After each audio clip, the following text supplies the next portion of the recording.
Welcome, everybody, to today's workshop with Andy Freeland. I'm really excited to have you here, and I'm excited for what's going to happen.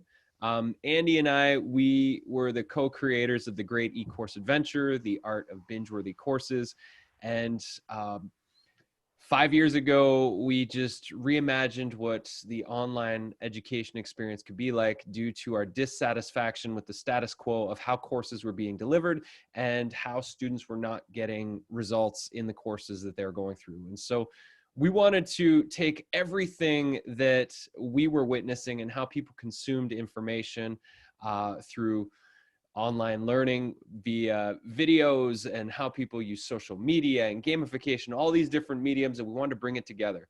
And we have been friends for, God, since my honeymoon in 2012, and started working together shortly after that, around 2013. And we have remained friends and allies, and we're even working with Andy right now in his new brand development and messaging process that I'm sure he's going to talk about today for Magic Media, just doing a big brand makeover right now because we've come a long way in the last year and a half since we did our last brand upgrade. So today it's going to be a workshop for you. I'm going to basically pass it over to Andy in a second, and he's going to facilitate the process for you. So I encourage you to have pen and paper handy. I encourage you to shut down your Facebook, your Instagram, your email, all of the distractions that would prevent you from being fully present with what we're doing here and now so that you can get the most out of this experience. Andy, he treats business and design like an art form, as it should be. And the perspectives that he's going to share today are going to be unique and different compared to what you see. Having been working with him for the last month on his messaging process, he treats it more like a hero's journey than a business development course. And so I think this is going to be a lot of fun for you.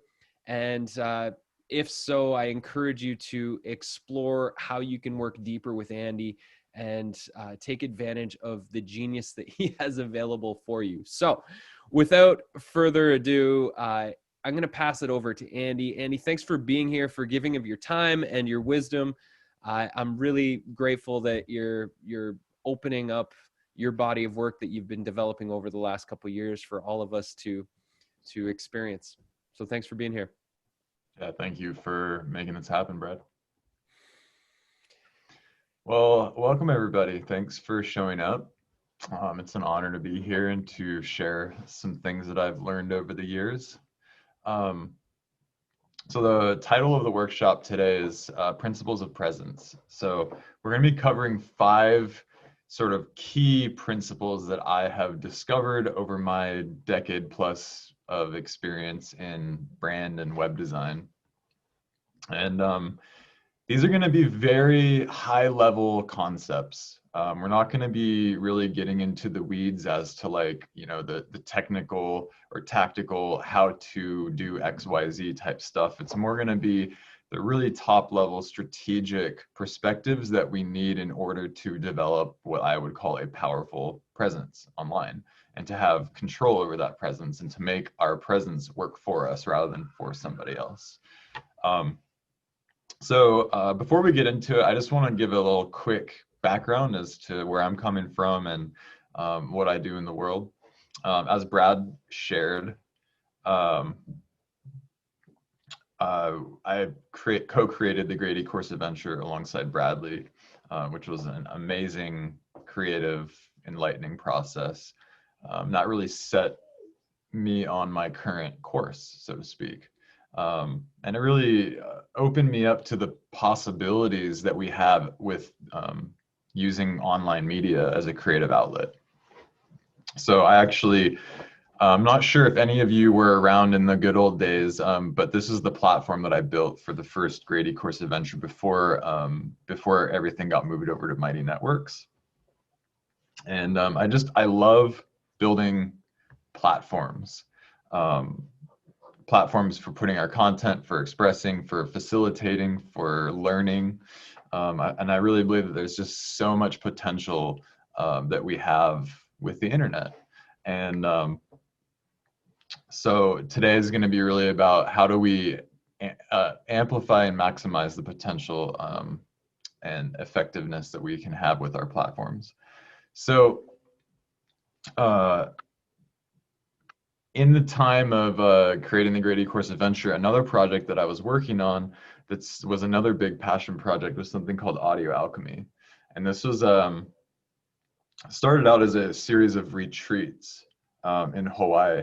And I worked with a successful touring musician, and we basically developed a system of producing music, really kind of created a very formalized structure by turning my business partner's creative process into a formal system in a very much similar way to what we did with the Great E-Course Adventure, but just through the lens of creating music. And so in 2018, we hosted it was like our 5th retreat in Hawaii. This is the venue. And we had an amazing turnout. We had 70 people come from all over the world for this retreat. And it was a 2-week-long retreat. And as fate would have it, on day 2 of the retreat, this happened, like right next door. The volcano erupted right next to where we were living in Hawaii. And some of the people in the retreat actually lived locally, and they had to go like evacuate their houses, which within the next couple weeks, many of those houses were consumed by lava. But anyways, through this retreat, we actually all experienced this intense volcano eruption.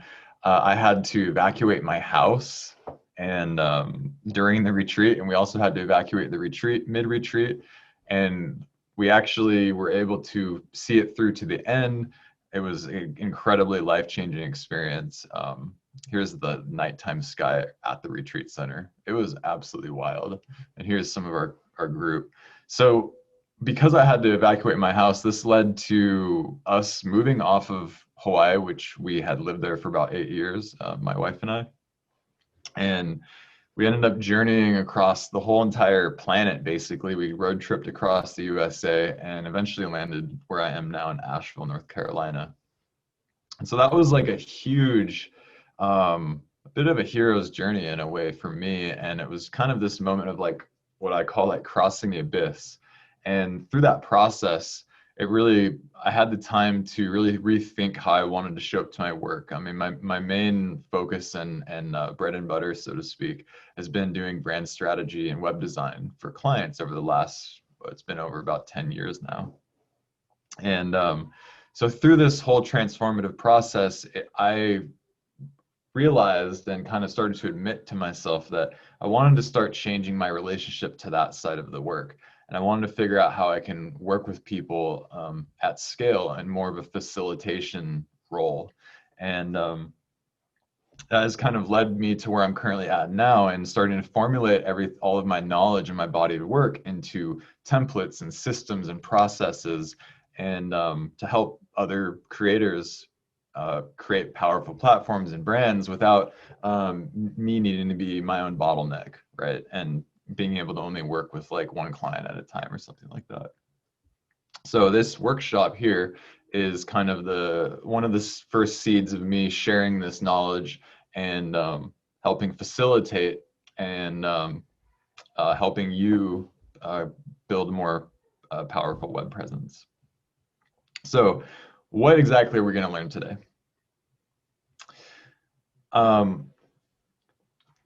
What we're going to learn today is really from a really high level, it's about how to stand out, how to do the work that you are here to do in a more effective way. And again, I call this principles of presence, which is just, if you think about what your presence is, it's how you show up. And so your online presence is kind of how you show up and how you exist on the internet. For a lot of people, that means something like Facebook, or maybe you have a blog or something like that. So we're going to be covering 5 key principles that I have been developing and that I've found to be extremely important. And my guess is that you may have heard of 1 or 2 of these, and some of the other ones you may not have considered before. And my my goal, my intention with this session is to, again, I'm not here to tell you how to design or something like that, but more like how to think about design, how to think about your web presence. I'm gonna let my dog out. How to think about your web presence. Because I believe that when we change our mind about something, that's when we can change our life. And so for me, the goal is, if you have an aha moment or maybe a subtle shift in how you approach all of this online business stuff, then my job is a job well done, as far as I'm concerned. So we'll start at the top. The first principle here is clarity. Number one thing, we need to have clarity, right? We need to be extremely, extremely clear. Another thing, the second one that we're going to cover is potency. Another one that we're going to be covering is autonomy. And we're going to be going into the nitty-gritty of what each of these things mean. Number 4 is syndication. It's probably a new word for some of you. And number 5 is decentralization. And I know, I'm sure that everybody's heard that word, but we are not going to be talking about Bitcoin. This isn't about Bitcoin or the blockchain. So, but we're going to be talking about how decentralization plays a role into you building your brand. And it does play a big role. So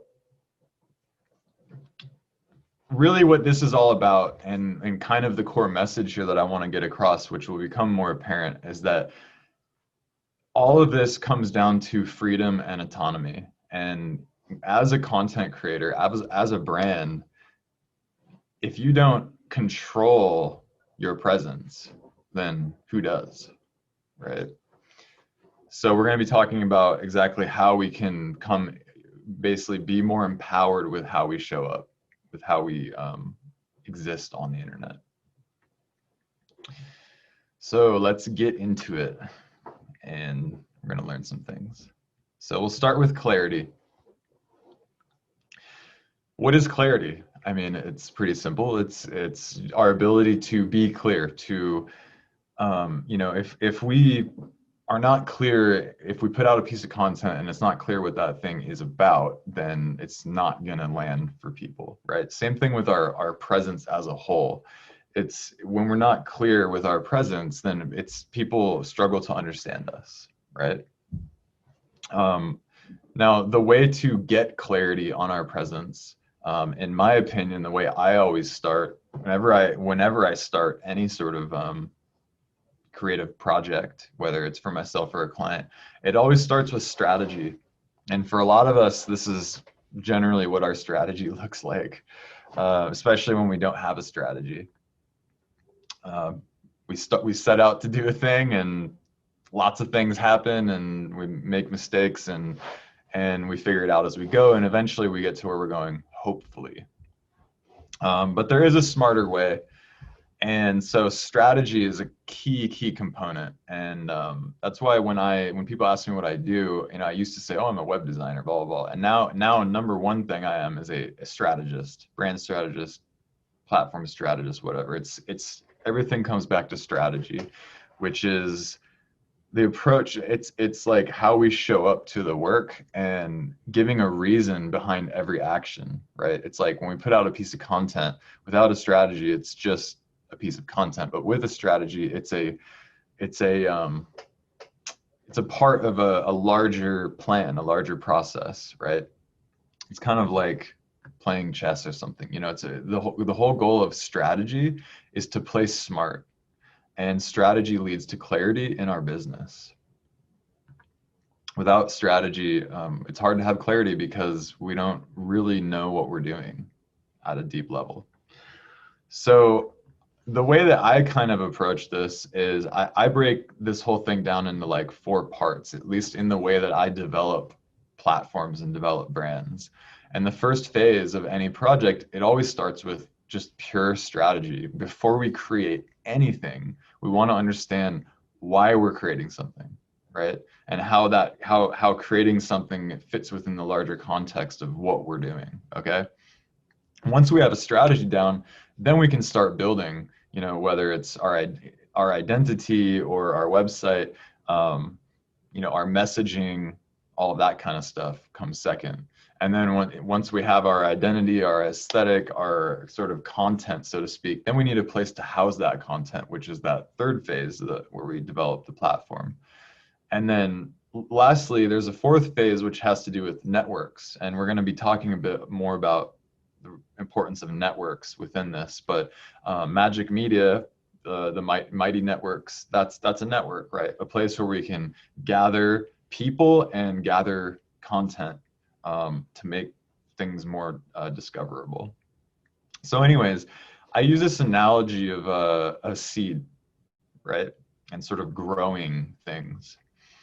Because to me, a strategy is like a seed, right? We define the quote, like I call it like the DNA of your brand or your platform, which is kind of like, in life, DNA has the instructions for how something should grow. It's not the actual growth itself, but it says like, if you plant this seed is kind of engineered in such a way that it's going to grow into a certain thing. So the strategy that we create dictates the overall trajectory that we're going to go. So we want to plant that seed, and then that's how we nourish. From that point, we just need to water it and kind of help it grow, but with the right strategy in place, with the right clarity in place, then getting the results that we want is a lot more likely. And we kind of know where we're headed ultimately. So I'm going to break down how I approach strategy. And again, this is the seed. It's like the core of what we do. And that core piece has 4 basic components, okay? 4 components is vision, essence, audience, and action. So we'll start with vision, which is, simply enough, it's just where we're going. Like, your vision is really what you want out of the whole deal. Like it's answering the question, why am I even in business? Like, why am I even making content? Why am I wanting to make a brand? What am I actually trying to get out of this? So we could say vision. It could also be your intention. It's what is your goal, right? What's your MO?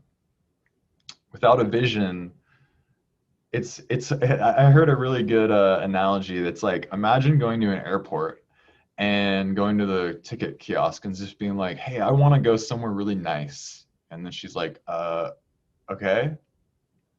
Like, can you be more specific? Oh, I don't know. Like, nowhere in particular, just somewhere nice. And it's like, it's hard to, you're going to get nowhere fast if you just want to go somewhere nice. And the thing is that for a lot of us, when it comes to vision and developing vision and knowing what we want, we're kind of vague, like the person that goes to the airport asking to go somewhere nice rather than saying, take me to the Caribbean or whatever it is. So, it just goes to show that if we don't define what we want and what we're ultimately working toward, then how can we expect to get there? Right? It's a lot better to define where we want to go and maybe miss a little bit than to just not define it and then never really get anywhere, right? Or just kind of haphazardly kind of stumble forward. So once we define what the vision is, where we're actually going, what our trajectory is, then we need to actually take action to get there. We need to build stuff. We need to do things. We need to meet that intention with action. So the thing about action is that it doesn't have to be a very strenuous process. A lot of times business building can feel like this, can feel like it's just a constant struggle, or that you have to, like, quote, hustle right? And then it's going to be this like big energetic kind of thing, right? But I don't think that it has to be that way. And I think a lot of that has to do with how we show up to the work and how we are framing the work. And another thing that I noticed too is that when I have a clear vision that excites me and that gives me energy and that's attuned and aligned to like my heart's desire, suddenly this sort of, I don't show up to the work like this. I don't strain, right? Whereas if I don't really see clearly like how it fits into my life, then doing something that's challenging can really quickly feel this way. But when I know what I'm doing and why I'm doing it, then it's a lot easier to approach my work like play. And I think that's the goal here, is that we need to figure out a way to show up to our work, to building our platform, to building our brand, creating content, to show up in a way that it is playful and that we can tap into those deeper reserves of energy and joy that's going to fuel the work and actually make the work even better. Because I've noticed that when I am playful with my work and I'm authentically, honestly loving the process, the quality of the work is better. People like it more. It's more resonant. Okay. And so when we're in a state of play with our work and with the actions that we need to take in order to move towards our vision, then we can kind of catch the tailwind and like coast through, right? We develop momentum, and everything that we create kind of compounds onto our pile of momentum and creation, and that our relationship to the work changes and it shifts. So again, we need to have vision, we need to know where we're going, and we also need to take consistent action. And connecting those things together is key. We want to be able to see how every step that we take is getting us towards our vision. Without that in place, then it's really easy to get burned out. And that's the last thing that I want for any of us. So we've got vision, we've got action. Now, the next two things are having to do with not necessarily where we're going or how we're going to get there, but the quality of how we move forward, right? And that starts with essence. It's about understanding who you are, right? Having self-awareness. Gary Vaynerchuk talks a lot about self-awareness, and that he believes self-awareness is kind of the crux between whether you're successful or not.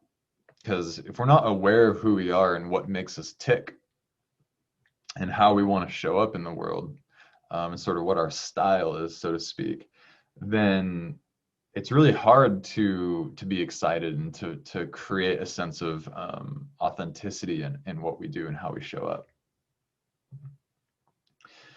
So our essence is really broken up into quite a few kind of subcategories. And when I facilitate strategy, we generally figure out 6 distinct categories to define what our essence is.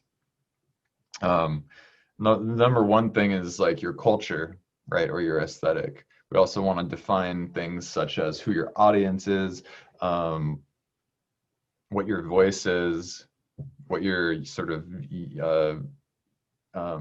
X factor, the thing that makes you unique.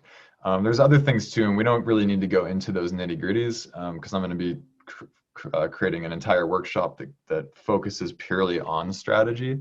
But the main things that I want to point out is that your essence and what sort of makes you you, and when we bring that to the work, again, it contributes to that play factor, because when we're actually interested in what we're doing and what we're talking about, then that carries through the work. And when somebody's when you can tell if a writer actually cares about what they're writing about, or if they're just writing about something because they think they should because you might care.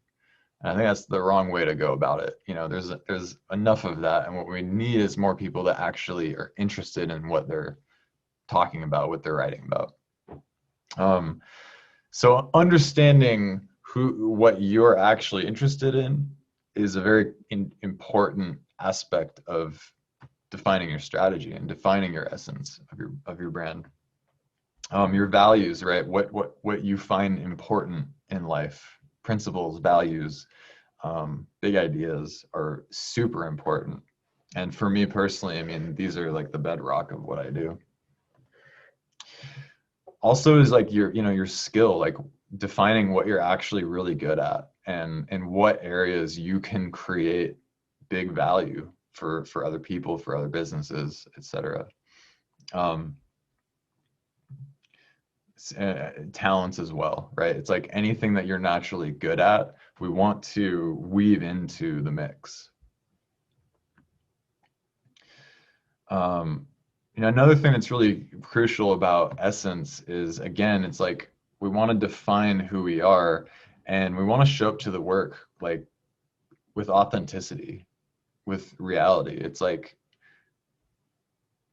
we need to be fully invested in such a way where that when somebody reads your content, takes your course, whatever it might be, that if they feel a sense that you're being real with them and not like hiding something, or that the whole thing is like an ulterior motive to, squeeze money out of you, there's an inherent respect that gets built there. And I feel like that just in the current uh, environment of social media and everything, like authenticity and realness is in demand. Let's just put it that way. So the last thing about your essence is really just understanding like what is your wiring, what is your psychological wiring, like what what are you an introvert or an extrovert? If you're an introvert and if you're like not extroverted at all and people freak you out, like it's probably not a wise idea to like invest a lot of energy like public speaking or something if that's just like not your realm. Whereas like when you're behind the keyboard, you can like write prolifically. So if you understand that, oh, I'm introverted, I'm really good at writing, I enjoy writing, then I really believe in doubling down on what comes naturally rather than fighting against the current and doing things because we've seen them work for other people or someone said that you should do them or whatever. So understanding what comes naturally and what you're sort of naturally wired for is crucial. And a really good way to actually discover uh, what naturally comes for you is to look back and consider like what were you interested in when you were 7 years old? What were you excited about when you were 7, right? And I think you'll be surprised to find that like all of that is more relevant than we realize. I just asked my mom the other day about this question because I was kind of like a little foggy about what I was really interested in when I was 7. And she was like, oh, that's easy. You were into music? Like you would always want to know how things work. Like, so when I would play the piano and then I would like peek in the piano and look at how all the little like levers and stuff work.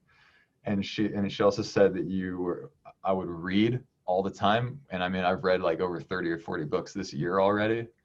And I love music and I love knowing how things work. And she goes, oh, and you used to build things, like you just built things all the time, whether it was Legos or like, you learned how to use a hammer and a nail when you were like 4 years old. And that's exactly, it has completely translated to my current reality because I love building websites. I love building platforms. I didn't quite understand where that came from, but then I'm like, oh, it's just Legos for grown-ups. Right? Um, so just understanding the self, know thyself, is super crucial, and that's a key component of strategy. So if you're a personal brand, it's just you expressing yourself. It's the same thing, when we're talking about a corporate brand or like, a brand that's not just one person, but all brands have an identity, and that's kind of a combination of all the people involved. Also, I just want to point out too, I see that there's some comments. I'm gonna not read them until the end just to stay fluid and on track. And at the end, we'll like do a Q&A sesh. So feel free to like ask away as we cruise along, but I'm not gonna read them until the end. Okay, so that's essence. The fourth part about strategy that we need to understand is audience, which is kind of the flip side to essence, right? So if essence is who we are, our audience is who we're talking to. It's about who we're taking along on the journey. I love to look at strategy as, again, these four quadrants of vision, action, audience, and essence. The vision and action work together because our vision is where we're headed and our action is how we get there. In the same way that our essence and our audience work together because it's who I am and who they are. We're both going towards this vision together and taking the audience along for the ride. So oftentimes one of the big mistakes that people make, and I've made this more times than I can count, more times than I care to admit, is to be speaking to an audience and not know who you're speaking to. Like, do any of you feel like when you're writing a blog post or you're, considering like who your audience is, that you have this sort of like foggy, vague idea of like, oh yeah, I know who they are. But if you try to narrow in and get specific on an individual, it really loses its form. And so, for the longest time, I would always do that, where I'd be like, oh, my audience is creators, or my audience is, musicians, which is just kind of a catch-all bucket. But I haven't, at that point, really gotten specific on like, well, who's this person, right? What's their name? Where'd they grow up? That kind of a thing. So I always start with, instead of the crowd, we start with the individual, and we define one person, just one to begin with. That's sort of like the poster child of your audience, right? Now, a lot of times there's multiple different possibilities, but getting one person specific and clear is going to be a lot more useful and effective than not getting clear at all and just keeping it vague. So when it comes, if I was to create so when we define our audience, we create what's called an audience profile or persona, which covers basic info like demographics. So we want to, if I was to create a persona about this person, I would actually give her a name, like Jennifer Cool Cat or something, because she looks pretty cool. And I would even define like an archetype. So I would be like, okay, she looks like she's the cool creator or something like that. So we'd give it like the archetype name that's kind of the catch-all, to create that sense of like, okay, there's other people like her. But in her specific case, we would give her a name. We would define like, okay, she's, in her late 20s, or actually more specifically, she's 29 years old. She lives in San Francisco or Portland or something like that. And then we would actually go and like lay out what's her life story. Where's she coming from? Where is she at now? What are her challenges? Like, she's a real person, even though we're just making her up, okay? And we define her challenges, what's standing in the way of her getting to where she wants to go, and what can we do to help her get there, right? So by understanding all these things about her as an individual, that empowers us to understand how can we help other people just like her. Because the truth is that even though it feels like it's getting too specific when we like narrow in on one person, when we zoom back out, that one person becomes sort of the blueprint, and you start to realize how many other of your audience members are just like her, even though they have different stories, different tales, but the fundamental challenges are oftentimes the same, right? So we're not going to get into the nitty-gritty of how to create an audience profile. I mean, that's a whole workshop in itself, which is to come. But the main thing that I want to impart here is that we need to know the audience, right? So I like to think about essence and audience as like know thyself and know thy audience. Fundamental principle. Okay, so that basically covers the essence of strategy, right? Know where you're going, know how you're going to get there, know who you are, know who your audience is, know who's going with you. Okay. Once you have clarity on all those four things, that's a sound strategy. You have something to work with. And the unfortunate reality is, even though those four things are quite simple, most of us just don't do the work to figure them out.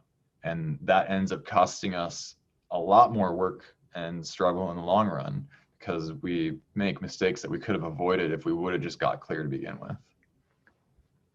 So once we understand this core, then the next thing is really about identifying our messaging, right? And this, again, the bigger topic that we're focusing on here is clarity, right? This is all about achieving clarity. So once we are clear on our strategy, we need to be clear on our message, right? And so our message is, it's really just like, what do you have to say? Like, what are you actually saying, right? If you're a writer, or, you know, I mean, as far as I'm concerned, if you're online, like you are a media company, whether it's accidental or on purpose, right? Like everybody with a Facebook profile is a media company, okay?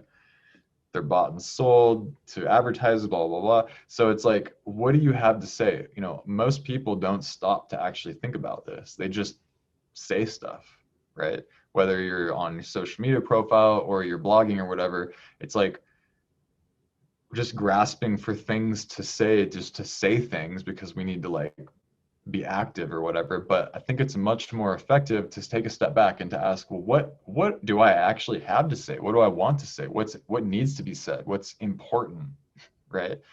I really believe if you don't, you know, it's like sometimes saying nothing is better than saying something that just doesn't really add value. So if you know what you have to say, you're going to already be steps ahead of most people that are just kind of saying stuff without thinking much about it.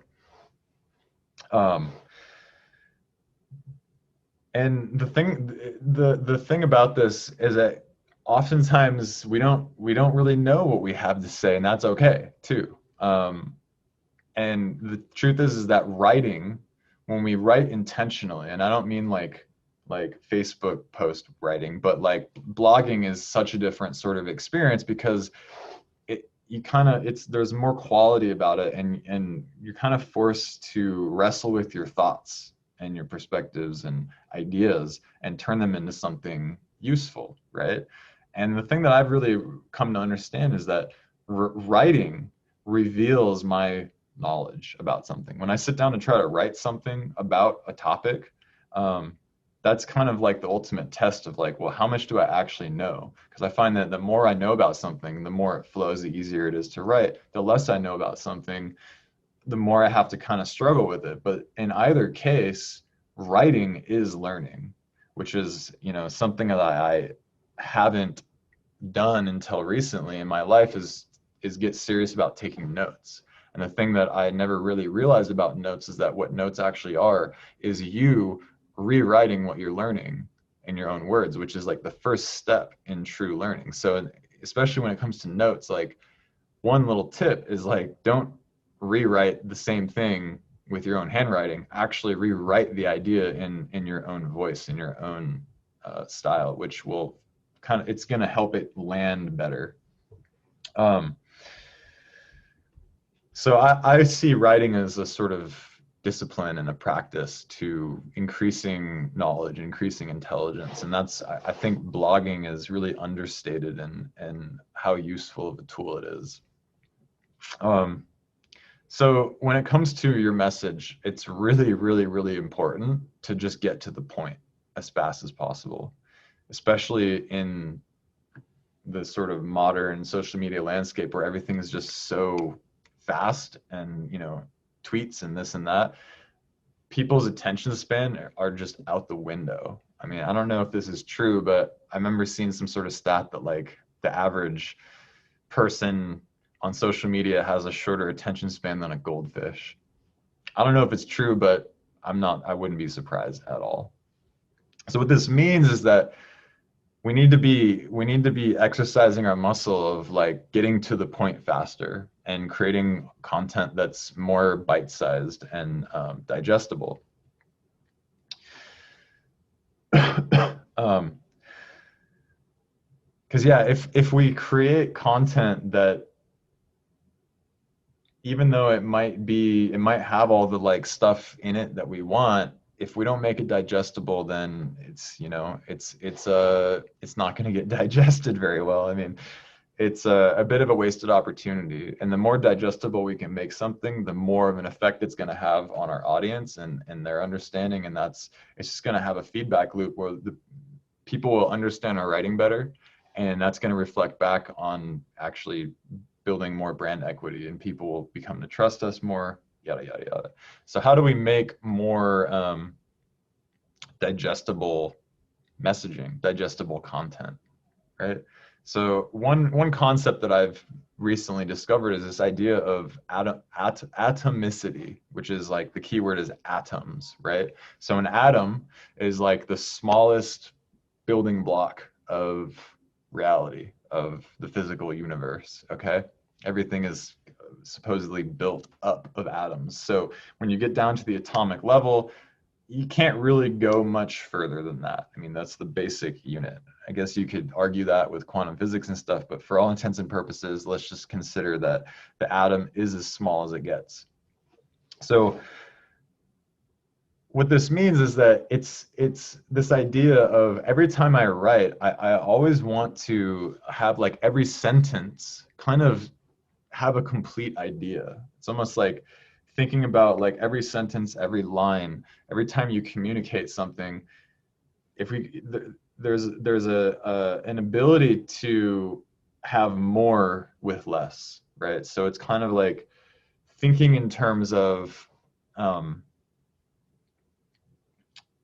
using, kind of creating building blocks of ideas. And as we kind of flex that muscle and get better and better at that, then we find that it'll be easier to formulate blog posts and longer form writing, because all it really is just a collection of smaller chunk ideas. And the more digestible each of those small chunk ideas are, the more digestible the overall piece is going to be. The flip side to this is like the habit of having a whole paragraph or multiple paragraphs dancing around a point, and then it doesn't ever quite like get there. And I think you know what I mean. You've probably read an article like that where there's a lot of reading and a lot of like digesting the content just to like get out one little simple idea, versus when you read something that like every line you're like, oh my god, like, yeah, brilliant, and it's like every little sentence has a little nugget for you to take away. So as you read through, you're digesting as you go. Another key thing about digestibility is having some structure with writing, right? Which is to say, having some simple rules and processes. For me, like some examples of rules that I like to set are that I generally tend to not have any sort of run-on paragraphs. Like I usually even keep it to like 1 or 2 sentences per paragraph, and kind of like each little 1 or 2 sentence paragraph, I want to be a digestible, sensible, valuable little piece in itself. And so I kind of have these like rules of quote syntax that I use when I'm writing that helps with readability, with legibility. It's kind of like when you're writing, look at the words, but also look at like the shape of the words. If you kind of imagine that you can't read the words, but you can see the shape and how like the formatting is, if it, by sort of making the structure more harmonic and more readable, it's going to actually help amplify your message and help communicate even more effectively. Another really kind of key thing with digestibility is just always focusing on quality, right? I think it's easy to, I think there's a big shortage of quality, to be honest. And this is just a matter of like, before publishing something, just kind of taking that second look and just being like, could I make this a little bit better? And I think that that's a good rule of thumb, is like always going back to something for another round of edits. And this is, and I'm not saying to get obsessed over perfection, because I don't really believe in perfection. And I think that perfection is can really get in the way. But I also don't think that we should just be like putting out stuff just to put stuff out. I think that's also the wrong approach, and that we need to find that balance of like, bring our best to it in the moment, and but then like don't waste days going around and round and round in circles. Just do one circle. Right? um but yeah, I find that like quality and digestibility go hand in hand, right? The more high quality something is, the more digestible it's going to end up being. um which is why like a 5-star organic meal is going to be easier on your stomach than Big Mac. All right, so when it comes to messaging, the last like kind of key point that I want to make is simplicity. Okay. And this is I mean, again, this is really, really important. And this is one of those things that just it's it the end result looks obvious and easy, but sometimes getting to simplicity is hard, especially when we're kind of still learning something new. And maybe if we don't really or aren't fully comfortable with what we're talking about, it can be hard to get to simplicity. Because I like to see it like simplicity is a sign of mastery. So a good rule is when we're explaining something, when we're writing, and this is particularly true when we're writing sales related copy, like a sales page or a sales letter, or anything. Anytime we're wanting to convince somebody of something, whether it's to buy our thing or it's just sharing a new idea. I always want to like, I love this quote, like the idea of like, explain it to me like I'm 5, right? It's like strip away the jargon, strip away all the fluff and the big words that make it sound smart, but just like tell me what the thing is. Get to the point. Explain it to me like I'm 5.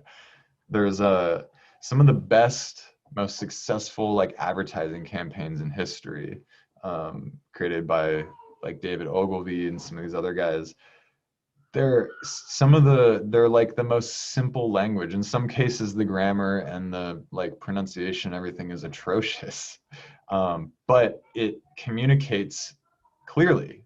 It's unrefined, it's rough and unrefined, but it's clear, and that anybody could read it and understand it. If if it requires some sort of insider knowledge to read what you're writing about, then the insiders might find it useful, but we're going to be missing out on other eyeballs and people learning about what we're doing. So yeah, whenever we're writing, I always just resort back to like, how do I make this more simple? How do I just distill it down to its essentials and to its basics so that I could explain it to a kid and they might understand it. So on the topic of like insider lingo, it's always good to replace any like complicated words with simple words. And like this is a fun little meme of this guy's calls it an insulator, and this guy's like, well, it's a dielectric. And it's like we want to be talking at the level of the people we're talking to, rather than talking from on high, right? Which is going to create feelings of alienation, and we don't want to make people feel stupid, even though we might not be intending for that to happen. But by making our language simpler, it's more accessible, it's more inviting. It's just going to make our messaging more effective. Another like a really key thing here is to be authentic, right? It's like I feel like oftentimes we can try too hard to appear like we know what we're talking about when we don't, or to sort of posture ourselves as being an expert or whatever, when sometimes it's just the authentic sharing of what we know without needing to say I'm XYZ certified and I have a PhD at the end of my name and blah blah blah blah blah, but just to like, here's something I learned that's useful. I don't know, I don't have all the answers, but this is by just being authentic, it creates trust. So it's like, in a funny way, but if we pretend that we have all the answers and kind of come at it from this expert point of view, it could be for some people it might resonate, but for others it might really create alienation and just might not like connect in a meaningful way. Whereas if we show up and say, hey, I don't really know much about this topic, but like I just learned this thing and I think it's really interesting, and like check it out. Here's what I learned, you know. They might actually get more out of that than the sort of expert's summary, if that makes sense. So I think that it's important to understand that when we're communicating, to always like bring our authenticity to it, bring our, you know, our personal voice. Um, and then one other little thing about messaging that's really important is that when we communicate with our audience, it's really, really important to find some sort of a rhythm, right? Whether this could show up in many ways, but the more our audience can depend on us at a certain interval, right, the better. And it may or may not, you know, if you say publish a blog every Monday or something like that, then over time they will kind of naturally come to expect that. But the key thing is that even if it's not a specific day of the week that you're publishing something, it's by like keeping the publishing flow going creates that rhythm that somebody can kind of get on board with and groove with and engage with you regularly. If the rhythm's really sporadic, right? If you're kind of all over playing this rhythm and that rhythm, it's hard to kind of like dance with it, if that makes sense. So if we can create more consistency, it doesn't need to be complex or complicated, but just simple consistency can help create a rhythm that people can get along with and can kind of come to rely on. So that's basically covers it for strategy, right? So what we want to do is to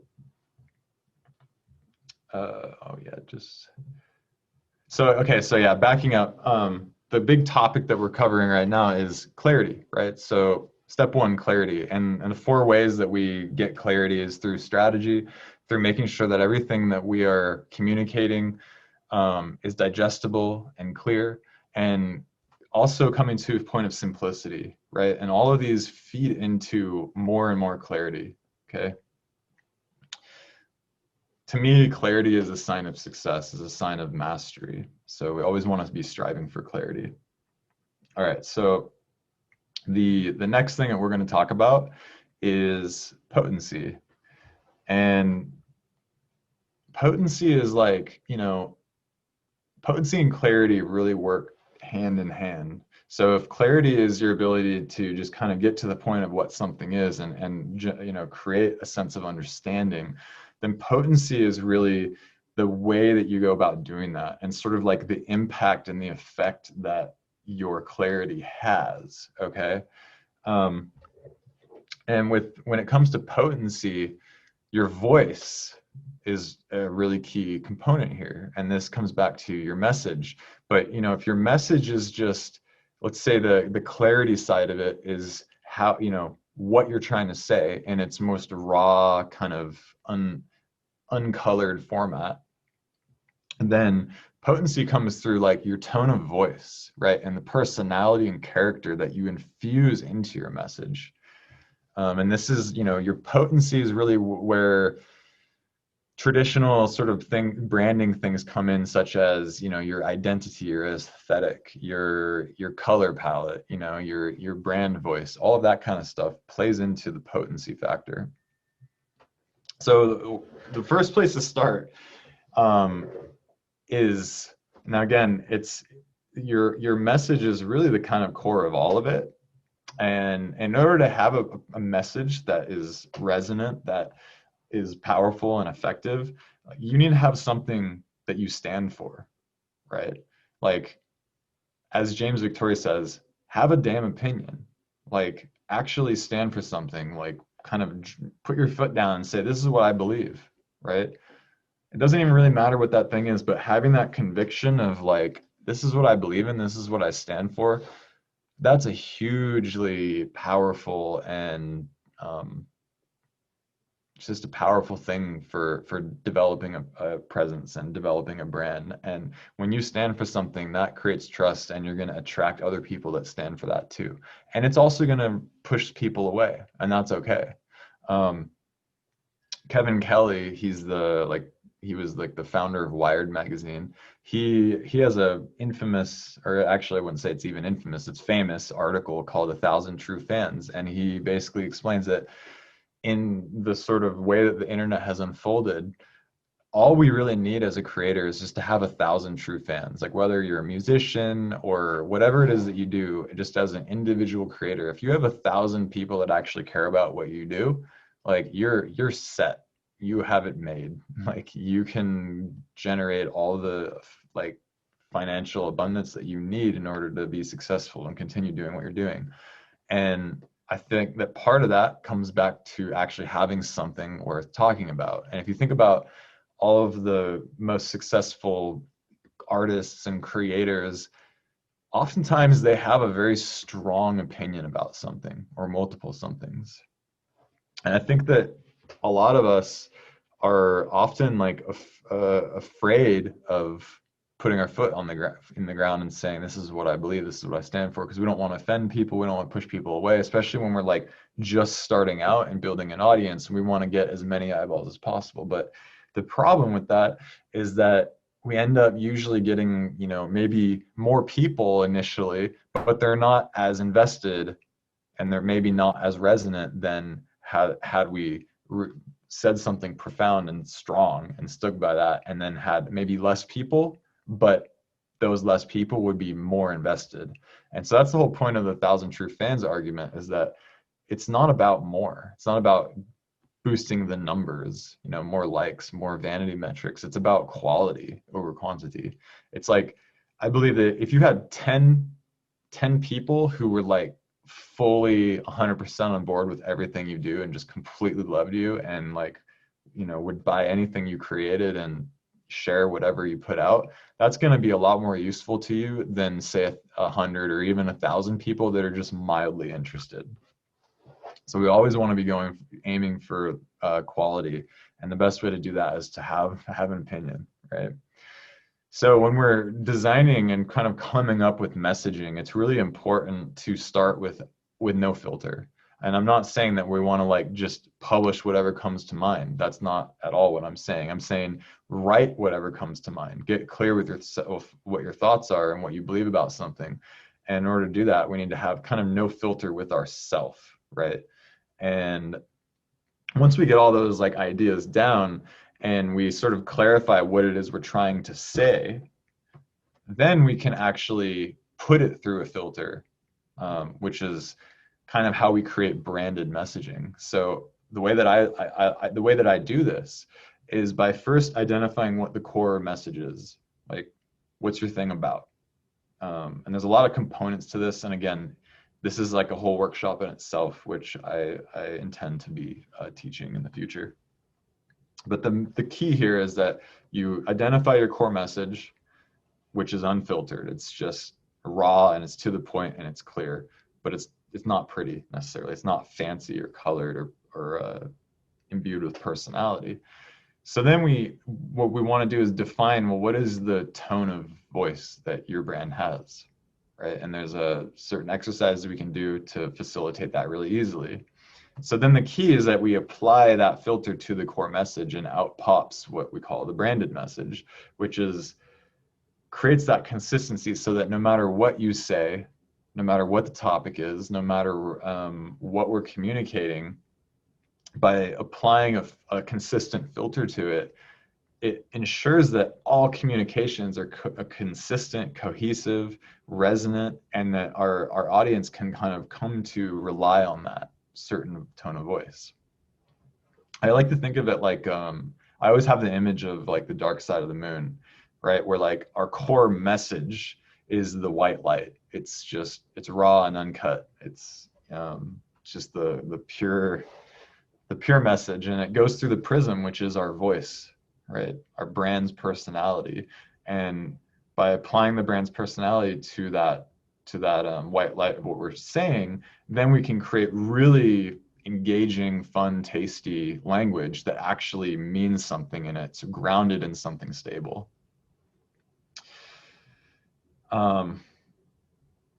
So all of that is really about how to make our voice more potent. So then the other aspect of potency is like the aesthetic, the look and feel, right? Which is, and another aspect of this is just artistry, right? Bringing artistry to the equation. And this is something that we really like, you know, talked a lot about when we did the Grady Course Adventure, was this idea of like, create work that's actually, you could consider it art. You know, it's like when we think about the difference between art and like work, oftentimes those things can be seen as separate, but I don't think that they really are, nor should they be, right? And the reason being is that when we do art, like all artists, I mean, for the most part, like they really care about their work, right? Like there's something very personal about it that kind of you naturally want to go the extra mile. Whereas when something's just work, it's like, let's make this end as fast as possible. Let's put the least amount of energy and effort into this as possible to just get the damn thing done because I want to get back to playing. And I think that if we have that in our business, we're like, we're not seeing certain things as art, then we're not going to show up fully to it. And it's not going to be as potent as if we were to look at our entire business, every aspect of it as a sort of expression of artistry.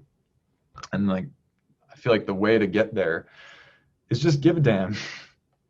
Actually care about what you're doing. If you don't care, don't fucking do it. It's like, it's that simple, right? If you don't actually like what you're doing, then you're doing the wrong thing. I really believe that. And this is something that I've had to like check myself with and look at like what I'm doing and what my sort of business habits are and the sort of things that I do in my business. And I'm like, wow, okay, there's certain things that I do because I think I should or because it pays the bills or whatever. But you know what? Maybe in the short run, it's going to help. But in the long run, it's going to lead to burnout. And I find that when I actually care about something and when I anchor all of my business and my creative output to that something that I really care about, suddenly I have all this energy, right? Suddenly the quality of the thing gets better because I'm not worried about how much time it's taking. I want to put more time into it. It's like I can't peel myself away from it because I just am constantly looking for ways to make it more refined because it's just like a natural expression of my soul rather than just like a thing that I have to do to make money, right? It's a huge difference. So when we show up as artists rather than workers or something like that, then something that happens that as a sort of byproduct is that I find that we develop patience, right? Like art is it is a game of patience. You know, the best things in life take time, and if we allow things to take the time they need to take, which isn't to say to procrastinate, right? But to like show up and do the work, and also recognize that like things might take a little longer than you expected or whatever, or you know, maybe things aren't moving along as fast as you expect. But if you actually care, if you're true to you and doing all those things right, then it's gonna work out in some way. It's gonna end up being a benefit. Another really important thing too is being okay with standing out. You know, it's there's a kind of catch-22 that we have to stand out in order to get noticed, and we're scared shitless of standing out. I mean, that's kind of a problem, right? So it's like, so we know we need to stand out, but we only stand out in ways that feel safe and, you know, kind of are not really standouty. It's like, it's instead of standing out, we just kind of like put our finger up, right? But if we, you know, if we can own our weirdness, it's like the things that make you weird is really like your superpower because it's your weirdness, right? It's kind of like it's a unique thing to you. And I'm always looking for ways to add my weirdness to my work in a way that makes sense, obviously. because I don't want to go super obscure and off the deep end of being weird, but like I'm also recognizing, I love this quote, what made you weird as a kid is what makes you great today. And it goes back to that thing I was talking about earlier about getting in touch with like what your interests were when you were a child, because that's a big clue to what you should be focusing on right now. And yeah, when we're doing work that we're proud of and that's unique to us, then we're proud to be unique and proud to stand out. And we don't need to necessarily be hiding behind the work anymore. So it's those that, you know, have a voice, that have an opinion, that actually care, that are, you know, not afraid to speak up and to express themselves. Those are the ones that get noticed.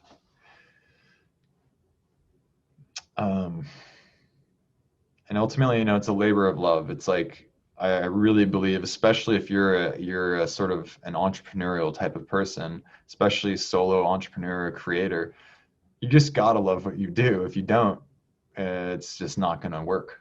It's not gonna work well. I mean, it might, but it's not a safe bet. You know, it's like the way I like to think of it is that, hey, if I love something and I give it a shot and it doesn't work out, at least I still love it, right? At least it was enjoyable in the process. I don't, you know, I'm kind of at this point where like, there's been too many things in my past where looking back, I'm like, yeah, I wish I just didn't do it that way, because that wasn't for the love, you know, I wasn't actually in touch with something I want to be doing.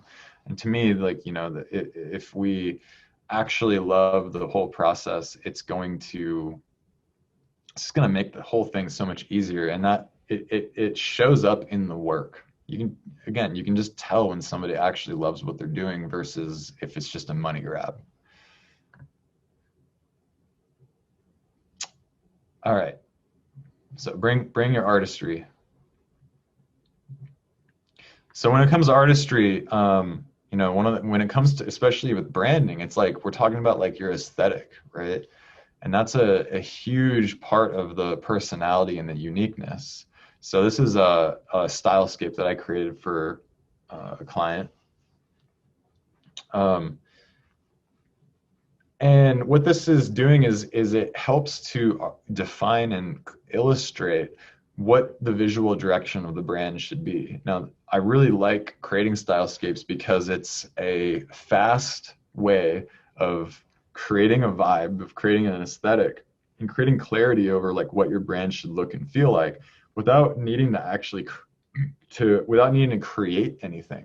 So what you're seeing here is actually all just images that were found online that sort of spoke to these three keywords. So if you look on the left here, funky, playful, expressive.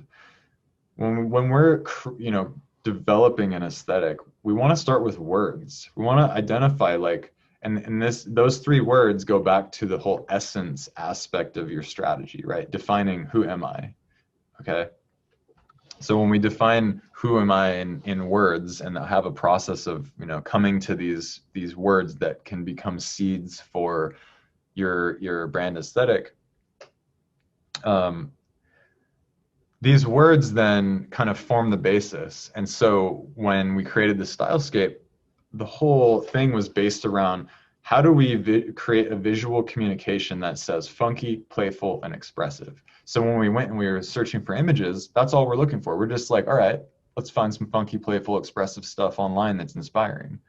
And there's a lot of websites that you can use to find that kind of thing. But that's, you know, I literally went into like Google image search and was just like funky. And then out pops some really cool stuff. And gather it all together, and then we can kind of make, you know, I like to think of this like a vision board or something like that. I'll show you some other examples here in just a second. But one thing that I want to impart right now when it comes to the visual side of things is that what we're doing with visuals is it's not just to like look nice or just to look professional. It's actually it's a visual language. Like we want people to see things, and for those things that they see that don't necessarily have a clear message, there is a message behind it, right? Like for instance, and so the whole idea is that by looking at something and seeing something, it triggers emotions, it triggers thoughts, it triggers ideas, and it really works with the subconscious. So in this case, what this is saying without words is we're going to have fun together, right? We're going to express ourselves. We're going to be playful. You see how that kind of works? So here's Vine. So the words that she wanted was prismatic, botanical, and astral. So we just found stuff that fit that, and then there we go. Here's one I did for a client. This is for a mental health nonprofit. So they want it innovative, impactful, and trusted. So it's this sort of balance between wanting to appear very trustworthy. The people that they're in their audience are philanthropists. And so, these people need to have trust and belief in things that they're donating to. So we wanted to find that balance between, what's going to look trustworthy and stable and solid, and also what's going to be fresh and innovative and unique. Here's Dewi, expressive, colorful, and glowing. So you can kind of see how like these simple words translate to vision. And by connecting words to visuals, we're training ourselves to be thinking in that visual language, right? So it's always like, we don't want to just pick an image because it looks nice. We want it to say something, right? So here's another one, heart mind. So beautiful, symbolic, and simple. So one thing that we're doing here is this suggesting that we use really simple symbols to communicate concepts. And then, here's Bradley's. So this is what we're using as a base for the new Magic Media website.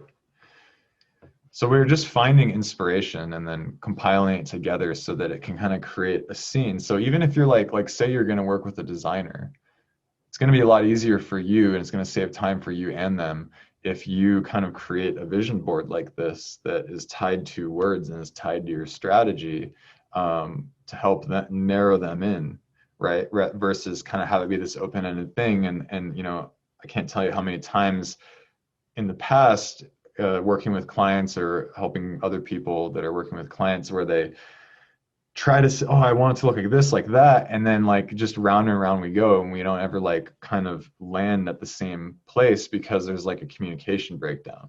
But what this tool does about creating a stylescape or a vision board, we're crossing that barrier, and we're saying this is what it looks like, and this is what it says, right? So when working with a designer, you could just show up with this board, the stylescape, and say, hey, here's the sort of creative boundaries, like make it look like that. And you're going to know that whatever they create, if they're a good designer, is going to fit your vibe, right? So that's just a little kind of sneak peek of some stylescapes. And again, I feel like that could be a whole workshop in itself. And I would love to know as we go along, you can put in the comments, like if there's any one of these topics that we're covering that you'd like to really drill in on and learn more about, just put it in the comments. I'd love to know, because I know we're covering a lot of ground, and there's just, there's a lot of information. But what I'm trying to do here is to give you this sort of 30,000 foot view of all the different aspects and components and concepts that I believe goes into having a really powerful and effective presence online and just in business in general. So another key aspect of potency, having a potent presence, is intelligence. So it's kind of like we want to have something to say, and we also want to, have it be intelligent and smart, right? It's like not all things said are created equal or have the same sort of intellectual value, so to speak. So especially if we're like bloggers and writers and whatnot, like we work in our work is in knowledge, right? So we want our work to make us smarter, and we also want to make others smarter. And the key thing is like understanding like what does it all mean, like what what am I doing? Like, what am I actually saying? And just by having clarity as to like um, what you're trying to say and like what the overall message is, and whether it's like your brand as a whole or it's like a specific video or piece of content, we want to be super clear on like what the thing actually is, which just goes back to clarity, right? To me, clarity speaks to intelligence. Like if I read something that makes me work to understand it, then what that tells me is the person behind it doesn't know what they're talking about.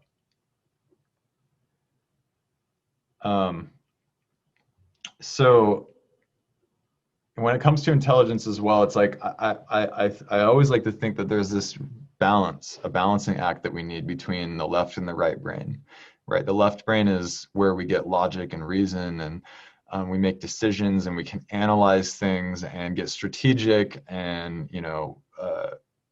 we have control. We have sort of rules and structures in place, and on the right side is like where we get emotions and passion and the creative side, and all of this sort of like intangibles, and it's kind of like all the juice of it, right? And by having those things together, it really adds to the value and to just the quality and intelligence of the work that we're creating. So the fourth thing is about how to add more potency to our work is we need to have a really strong, distinct voice. We need to show up with artistry. We need to have a clear aesthetics. We need to have visual consistency, and we want that visual consistency to be tied to the message, right? It's just an extension of the message. And we want what we do to be intelligent. All right, so that is number 2,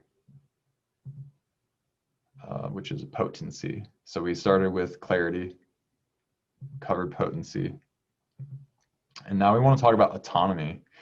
So the first 2 things of clarity and potency are really important when it comes to like creating your brand presence. But the things that we're going to talk about now are kind of going into some territory that a lot of us don't really think about. And I feel like that they're very, very important things for us to be thinking about, especially with just the sort of climate of social media right now, and just with the way that things are going in the world. And there's growing concerns with social media and platforms like Facebook and AI algorithms and all that fun stuff. So we're going to talk about autonomy for a minute. And, when I say autonomy, what that means is like, it's your ability to, when you're autonomous, you kind of have control over yourself, right? So brand autonomy or platform autonomy is that you're in control of your brand and your platform, which is to say you have mobility, you have freedom. You can go anywhere you want to go, right? Now, the problem with all the big social media sites is that you don't actually have any autonomy when you're using these platforms. I mean, you have the autonomy to use it, but with the data that you put on it, with the content that you're creating for these platforms, you have zero autonomy. So, what happens if you decide, I'm done with Facebook, I want to move to this other thing? Like, you can't take your Facebook following with you. You can't take your Facebook content with you. I mean, I know you can like download it or export it, but it's not really going to be useful for you. It only really is useful in the context of Facebook. So when we're heavily invested in these different platforms, we're also heavily stuck with them. And the problem, it's not necessarily a bad thing to be, invested or stuck with the platform, but it can be problematic when we realize that we don't have any control or say as to how these platforms operate. Case in point, I got kicked off of Facebook a few weeks ago for no reason. I don't actually understand why it happened. And thankfully I wasn't too heavily invested in Facebook, but literally within overnight, like my account was closed and I lost access to all of my business accounts, groups, content, images, everything, followings, like the whole bit, just because they decided that I shouldn't be there. It's kind of a weird thing. I don't get it. But the whole point is that, like, and something that I never thought that that would happen to me, right? And suddenly it was just like I was just deplatformed for basically nothing. And it just goes to show that, like, at any point, any of us could lose our accounts and everything that we've created on these platforms, and they don't have to give us a reason why. So it's kind of a little bit disconcerting that that's the reality, especially in today's, sort of entrepreneurial climate. A lot of people are building their entire presence and brand on these platforms, which is, yeah, I'm glad I didn't do that. I'll just put it that way. So the whole point is that, like, if we can't seamlessly move between platforms with our body of work, with our content, we're not autonomous at all. We're at the mercy of these, like these silos of data, and they control their turf.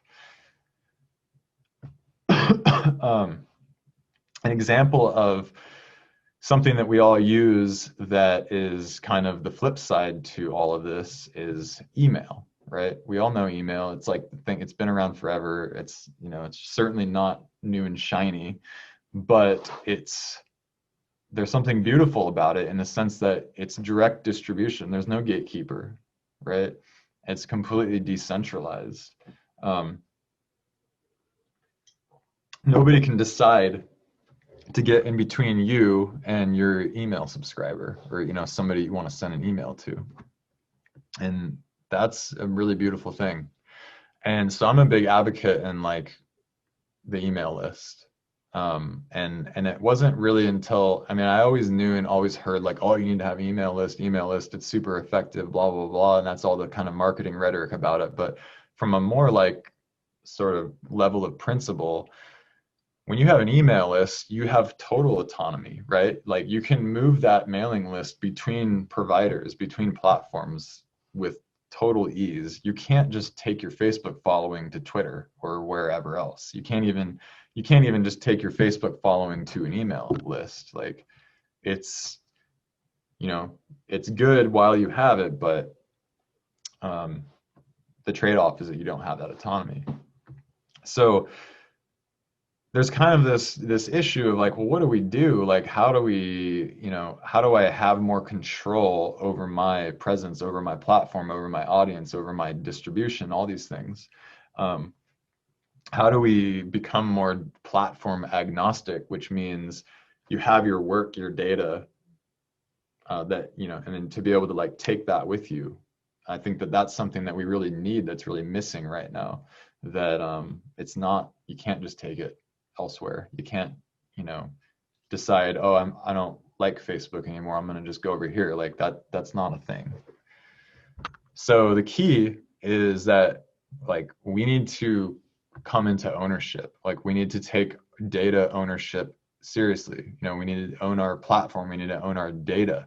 We need to own our content. And when we're using something like Facebook, we just have to keep in mind that we don't own really anything about that situation, right? So the question is, like, is your data really yours? Like, is your Facebook profile really yours? So I know that technically you can, like, export your data and stuff, but, like, it's, at the end of the day, it's not really yours. And there's the reason people use these platforms is because it's easy, right? It's accessible. It's so easy, and you don't have to really think about it. Everybody's using it. So what we're doing is we're trading our autonomy for convenience, which we're starting to see the problem with that.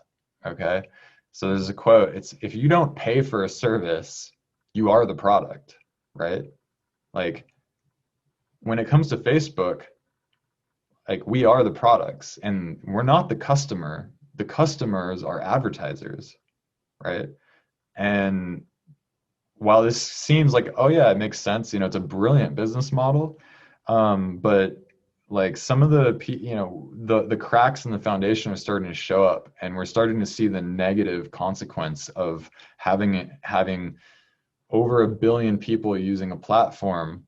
Basically a seventh or so of the entire planet is being influenced by a platform that is engineered to basically improve the outcomes for advertisers at the expense of you. It's not in our best interest. It's actually in the best interest of advertisers, and it doesn't actually really, the algorithms don't really care about your personal experience.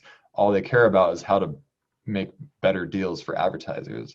So there's a video on a new documentary on Netflix that's quite alarming, and it's a lot of the people from Silicon Valley and a lot of these people that like created these platforms are like super they're not okay with what's currently how it's all unfolded, and they're actually seeing that like the algorithms that they created, they're actually like AI as a thing isn't like off into the future. Like it is the algorithm. Like AI is controlling what we see when we're on Facebook. It's playing that gatekeeper, and it's showing us things that keep us glued to Facebook, whether it's positive or negative. So what the algorithms are realizing is that we tend to engage more with conflict and things that we don't like, and all the political polarization that we're seeing right now is actually can be traced to these algorithms that are actually creating it. It's kind of crazy and fascinating.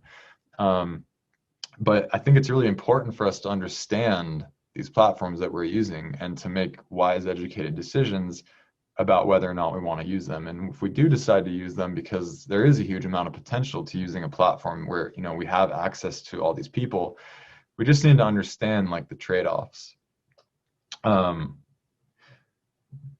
the algorithms are getting smarter, and they're able to like press our buttons. And for me, like the months leading up to me getting kicked off of Facebook, I would find that every time I would go there, I would end up feeling like a lot of anxiety, and was like constantly like checking it and glued to it, because it was this like is this sort of, it's almost like reminded me of being in like a toxic relationship where it's like I need to get out of here, but I just can't get away. You know what I mean? And it was totally like that. And it wasn't until I literally was like kicked off with no explanation, and it even said on when I tried to log back in, it was like this is irrevocable, like nothing can be done, it's gone. So I was like, oh my god, okay, just gonna let that go. And it's been a huge blessing and boon for me, because I can't tell you how much more productive I've been to like have that door be closed. And I'm like focusing now on like, okay, how do I create a platform outside of that world? And it's been just opening up so many possibilities and opportunities for me.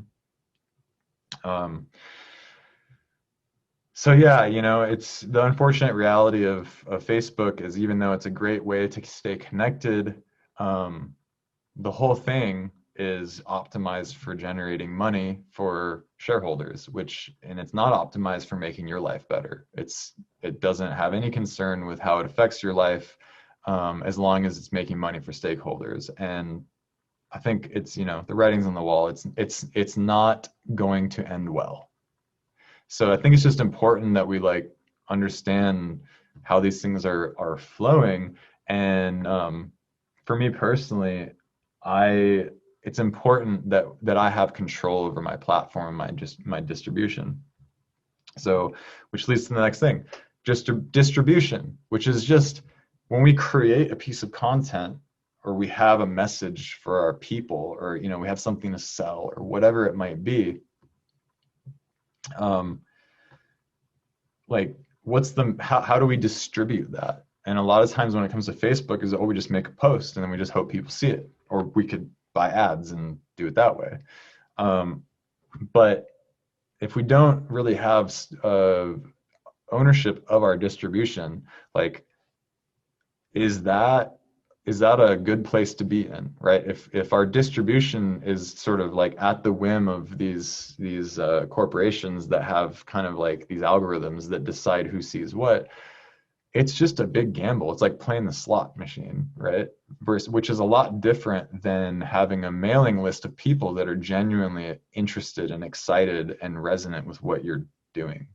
Because at any point, you can just go to your email thing and send them all a message. Some of them might not receive it because of like spam folders and all that kind of stuff, but it's a lot different of a thing. It's more direct than having an algorithm deciding for you who gets to see your content, right? So I really believe in always looking at like, how can we be more direct with our audience, and how can we cut out the middleman, or if we're going to work with middlemen, which, because I think that they are very valid, and we're going to talk about that shortly when we get into the decentralization stuff. But when if the middleman is a helper to help facilitate these connections, that's a beautiful thing. But when it's completely controlling that relationship and can decide to squeeze that relationship out at any point, then we have zero control, and it's not a good thing, not a good place to be. So yeah, we don't want to rely on their algorithms, which is called a black box. It's something that we don't understand. Not even the people at Facebook understand it anymore, because it's an AI thing. The computer is just kind of constantly learning how better and better to show you things that are going to keep you glued and making them more money. Yeah. So what I recommend is that we need to start thinking about, how do we like change the channel? How do we create channels of distribution to be more directly connected with the people that we want to be connected to, right?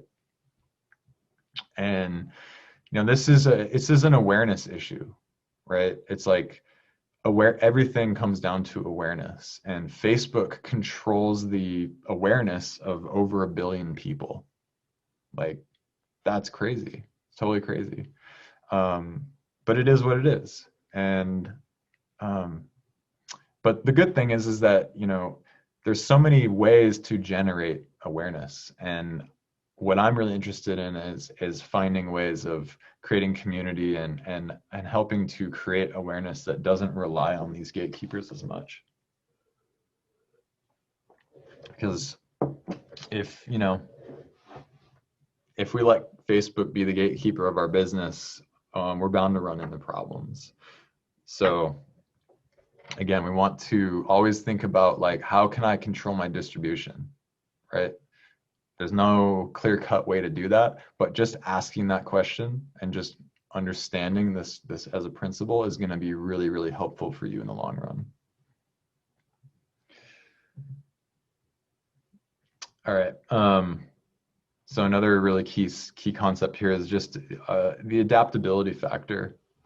And we just want to be able to, at the drop of a hat, be able to adapt to new situations. Like, for instance, me getting kicked off of Facebook. If I was like super heavily invested in Facebook and was like really depending on Facebook for my business, and then suddenly I'm kicked off, like if I hadn't sort of been prepared for that by not, having all my eggs in that basket, then it would have been a really hard time to adjust. But because of the circumstances and that, like, I exist elsewhere, then it was just really easy to adapt. And actually, it's been a huge blessing for me.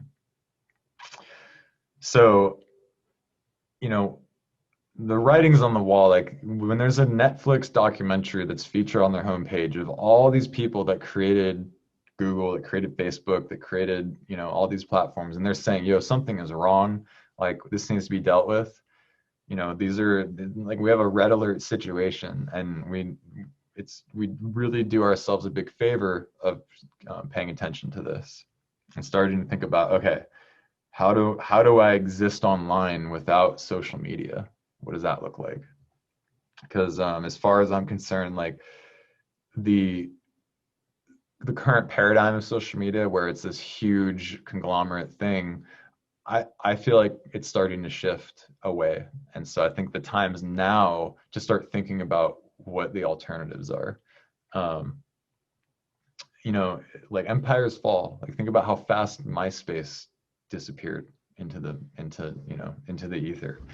The same thing can happen with Facebook. It can happen with Instagram. You know, there's no guarantees with this game. And if you're relying on a platform that you don't control, then you're not in control. So we want to be the directors of our presence. We want to be the directors of our brands and of our work, and our distribution.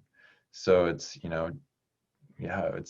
don't want to let the corporations and sort of the profit principle control our destiny. So that's the key things about autonomy. We want to be mobile, be able to not be stuck in any sort of situation or platform. We want to own our data, own our content, own our platform. We need to also have distribution channels set up that we are in control of, and we need to be adaptable. And this leads to the fifth core principle of our workshop here, and this is decentralization. And I know this is a big buzzword these days, especially with like blockchain technology and Bitcoin and blah, blah, blah, blah, blah, but that's not what I'm talking about here. I'm talking more about just the concept of decentralization. Because, the Facebook model is the opposite. It's hyper centralization. It's everything goes through that gatekeeper, and Facebook has the ultimate say as to whether or not people see your stuff. It's completely in control of the conversation. So what does decentralization look like? So it actually, if you have a website, like a WordPress site, like you have something called RSS. So this is kind of like email, that this is like dinosaur technology. But what RSS does is when you have a WordPress site, all the content you create, all those blog posts are sort of published as a feed, an RSS feed, kind of behind the scenes. And so you can take this little URL and you can pop it into what's called an RSS reader, and all of your content all of your updates on your site are going to show up on the other end. So it's like basically it was like social media before social media happened. Like all the different blogs in the blogging world back before the days of Facebook, they all interconnected with this RSS thing. So they were able to basically have all these different websites that are connected through these feeds by, like, say you would have your little like feed reader, so you'd have all these different blogs coming in and you'd be able to see the updates, kind of like an email inbox but for like blogging. So the thing that's interesting about RSS is that, like, again, if we have a website, we have an RSS feed, and interestingly, like, most of us don't even know what it is or how it works, and we start to look into it and we look at like the RSS feed URL, and it's like this weird code looking thing. And we're like, well, that's weird and techie. I'm just, not going to think about that. I mean, me, myself, I didn't even know what it really was until recently, when I was like, oh, I want to learn about this. And it turns out that I feel like that this is actually a big, a key here to how we can create more autonomy. So the way RSS works is like, again, so if on the left, these three little things are like three different blogs, three different websites that are publishing content, then we can sort of aggregate them here in a website. So we can actually have a website that aggregates all these different blogs into one feed, sort of like, and that's what all these social media platforms do, right? They just aggregate different feeds into one place. In the case of Facebook, instead of having individual websites, you just have a profile on a wall, and then it aggregates all these into one feed, and then it selectively shows you depending on what you see depending on your connections. So the interesting thing here to think about is that with RSS, what that makes possible is this idea that your website becomes your profile. for your social media profile rather than your Facebook profile. And I think that like that's the direction that I'm going right now is looking at my website or websites plural as that's my home base. That's ground zero. That's where my presence exists. And what RSS does is it gives us a distribution channel to distribute what we're doing, to make it available so other people can kind of quote capture it. And it also sets up a system where we can syndicate and aggregate data to make it discoverable. Because one of the things about social media that's so powerful is that it makes your content discoverable, right? So with the right use of RSS and other types of technology, I mean, this is just something I use this as an example because it's already in your website. So the idea is that if we work together, we can create situations where we can, one idea is to have a sort of network of separate sites that are all being sort of aggregated into one community hub site that is a place where you can be discovered and whatnot. So I'm not going to really go too far into that. I just want to plant that as just, an idea of how this kind of thing can work.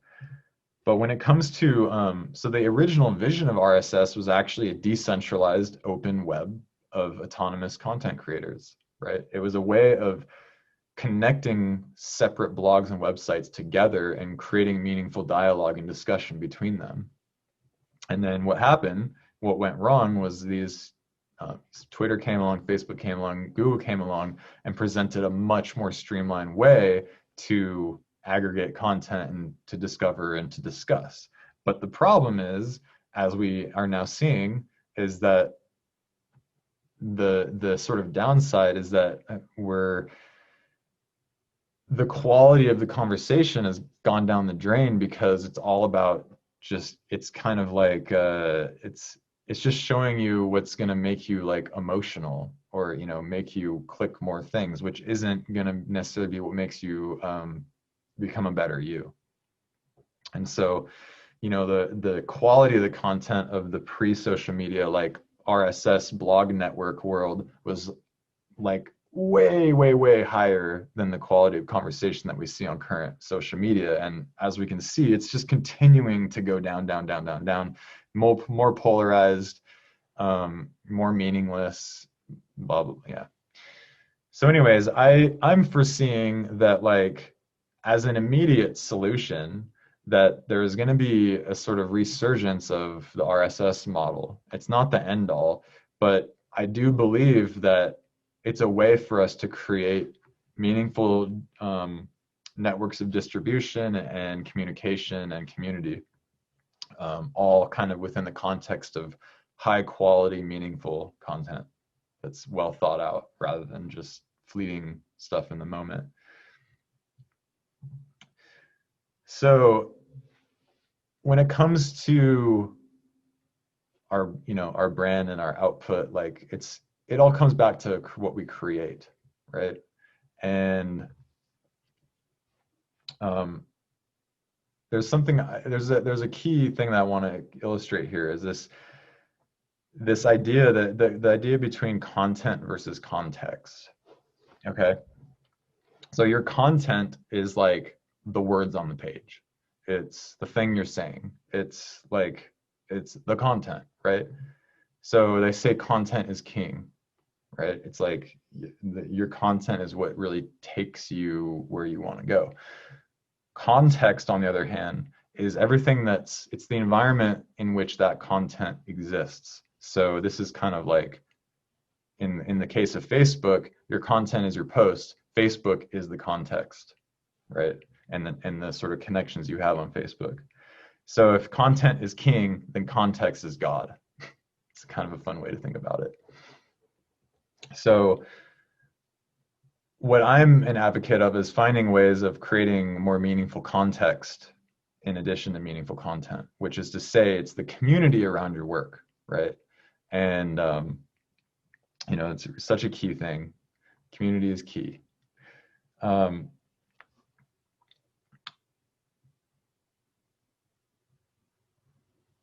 So on the topic of context, it's like curation is a really key part, right? So we can create things, but we can also curate. And that's like whenever you share a link on Facebook, you're just curating, right?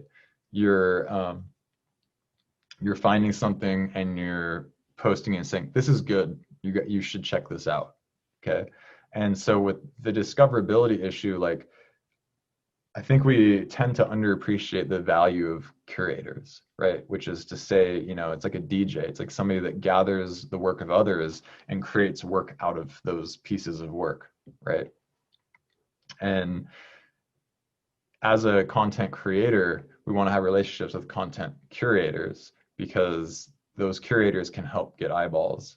And so, this sort of vision of like a more decentralized web and more autonomous platforms for putting our stuff out there. It's really going to be, the curation aspect of it is equally as important as content creation. And one cool thing about this is that like let's say you're learning something new, or maybe you don't think your content is good enough for whatever reason. You can make a successful business out of just being a curator, right? It's your ability to bring the pieces together it's a really valuable thing. So I think about curation as kind of the flip side to creation. They're both super important. And so when we're curating, it's like the whole point is to find the gems. And then we present those gems with our audience, right? And so if you have gems, if you have things of value, then getting those in the hands of the curators is, that's going to help you get more eyeballs as well. And it can, it's kind of like, the role of the DJ, especially back in the day, like the DJ was the curator, and it was like the musician would try to get their music to the right DJ that's going to get it in front of the right people. So what a curator does, they're just like the network hub, right? I love Tad Hargrave talks about hub marketing a lot. So the key is like collaboration, right? If we want to like figure this out, we need to learn how to work together, right? Like Facebook and that whole paradigm, it's sort of disempowering because it doesn't require us to get along and work together and to figure this out together, right? It just does all the work. And so we just kind of post and hope people see it. But if we want to create networks of content and networks of meaning and collaboration outside of those realms, like we're going to have to get smart, work together, and get creative so that we can all sort of benefit and create a sort of a decentralized network of collaboration and influence and getting our work out to more people. So we all have a piece of the puzzle, and I think that like for me the work at this point is to figure out how we can all connect and put those pieces together. And the way I like to see it is like each piece of the puzzle is like our own personal website, right? Rather than your Facebook profile. It's like the Facebook profile and the Twitter profile all become secondary to like your piece of property, your website that you own. And we can figure out how to get these websites interlinked and working together to create a sort of a network that doesn't actually have its own platform. It exists because we are all connecting our things together in a meaningful way. And that's one of the key things behind this DreamSync project, which I'll talk about in a little bit, is this idea that we all have a piece of the puzzle, and that I'm interested in like how do we create the us network, right? That is about making us and our businesses better rather than filling the pockets of shareholders for a huge corporation, right? So it's all about the network. It's how it all connects, and it's like the name of the game is connection. And some points are just on the perimeter here, and some of them are hubs. We all have different roles to play.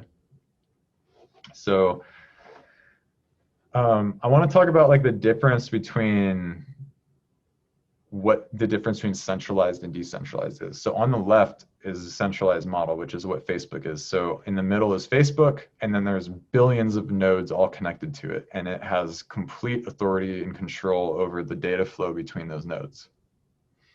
Not a good situation for us. Brilliant situation for them, though. So here is decentralized. So there's no clear central point, even though there are points that kind of serve as these little hubs, but those hubs are all kind of interlinked. And then over here is distributed, where like there is no central even hub. It's all just kind of like each node is connected to other nodes, and there's no real center. I really like this model where there's each website, each blog is a node. And then we figure out ways of creating larger hub websites that can kind of serve as distribution channels, right? And they're all connected. And I have the infrastructure set up for this. And that's kind of my main project right now, is creating a model for us to actually put this all to practice and create more autonomy.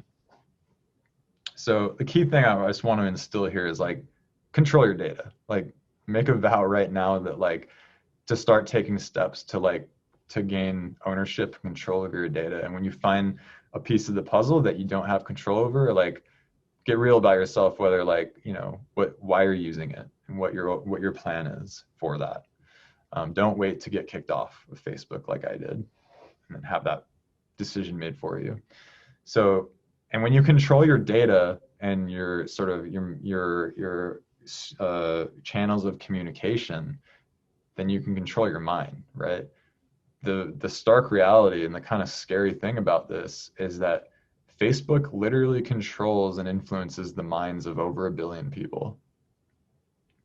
And the whole thing is being steered by profit. It's not a good thing. It's a recipe for disaster. And we're seeing that with the mental health crisis that's unfolding as a result of people constantly sizing themselves up against something that's not even real. So it's a runaway train, and it's being guided by AI that's getting smarter and smarter about how it can keep us glued to its propaganda. And unfortunately, it's got us, really like struggling and toiling, whether it's through,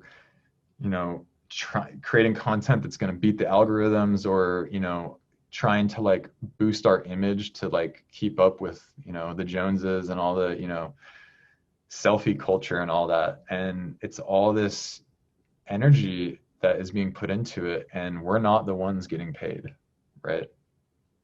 So for me personally, just walk away. I know Brad, you've been off of Facebook for years, and to be honest, like I wouldn't have actually fully tapped out of it had I not been kicked out of it. So I know it's not easy, but it is easy. Just walk away, and in the act of walking away, you figure out how to continue to survive and grow what you're trying to do. And yeah, it's it's amazing how much it has. It's only been a couple of weeks, and the amount of clarity that I've had and the ideas that I've had that have come out of that are just amazing. And it's so empowering to like be making decisions and making moves that I know that I'm going to remain in control over, rather than kind of always wondering like, what's going to happen with Facebook? So there's this idea. Well, Brad, real quick, we're almost pretty much at the top of the hour, and how are we doing with like, I'm almost at the end. Are you? I've got an appointment in shortly, but if we can wrap up in the next 5 minutes. Okay. If people have questions, we can, feel free to post your questions in the community in that. Yeah, maybe what we'll do too is, because we won't have time for Q&A, but I know there's questions in the chat. Maybe I can answer them in the community thread or something. Yeah. Yeah, let's do that. So make sure we save the chat, Brad. So anyways, on the flip side to this, the potential, the opportunity is something that is called the open web. And it's like the original vision of the internet. And it all got sidetracked by these huge centralized silos of data like Google and Facebook. But the whole original vision was that everybody would have control and autonomy over their digital presence and how they interact and connect with others. And that it's sort of this like utopian dream that's totally more than possible. It's just that we have to actually be the ones to take that responsibility to do it. Because if we all just say, whatever, Facebook is easier, I'm just going to like continue letting them make, I'm going to vote for convenience, then we can just expect more of the same thing. So, no masters, no slaves. We need to have control and autonomy over our presence, and just master yourself. Because if you don't master yourself, someone else will master you for you, right? And this is very much true about just your brand presence. So it's kind of like, all right, well, what do we do? What do we do? And the simple answer is just figure it out. I think the biggest step is just to like make a commitment to taking more control over your presence and your distribution, and just starting to make some steps. So yeah, there's a huge amount of potential. I feel like we're kind of like at the threshold of like an entirely new experience of, interconnecting and relating online. And even though I know that things are looking pretty bleak with all the crazy stuff that's going on in the world and just like how toxic places like Facebook are becoming, it's kind of showing me that we're actually getting closer and closer to like what the internet was actually originally intended and envisioned to be. And it's people like us that are going to make that a reality. So the whole point, what does this all come back to? The title of the talk was Principles of Presence, which is about how to create a powerful and effective brand presence. And, I know that there's some twists and turns, but the key points is that we need to have clarity. We need to know what we're saying. We need to know how we're saying. We need to know why we're saying it. We need to know why we're doing the things that we're doing. And be clear, we need to do those things in a very potent and effective way, right? And there's all these different ways that we can create more potency. We covered a lot of them. We need autonomy, right? Which is to have ownership over our platform, over our distribution. And syndication is basically, it's a method of distribution. So it's, how we can collaborate and how we can make sure that like your data is going to the right places and that we can create these network hubs to aggregate and syndicate our data. Syndication is just another way of saying cooperation, collaboration. And finally is decentralization, which is kind of autonomy plus syndication. It's like, we just want to always be looking at like, where are the bottlenecks in the chain? It's like we all want to be interconnected and cooperative and autonomous at the same time. And that's what decentralization offers. So that's it. That's the talk. I hope you guys enjoyed, and I hope that you got at least one nugget of value of something useful that you can apply to your business. Yeah, I'm gonna, let's see. Here, I'll stop oh yeah, so before actually, last thing, I'm not gonna really talk about the specifics of it, but this project, DreamSync, which I'm creating, is sort of a way of me creating systems, frameworks, templates, processes to creating powerful brands, powerful websites, that all are in alignment with these principles that I've gone over today. And at the base level of it is like a social network, sort of like the Mighty Networks, except it's just a different platform. And if you're interested in joining that journey and just learning more, you can get a free account And so the community aspect of it will be free for the foreseeable future. Right now, it's in early access. So like I'll be ready to open the doors like in the next week. And if you want to sign up, go to dreamsync.org/magic and you can just pop your email in, and then I'll be in touch with you about like what comes next.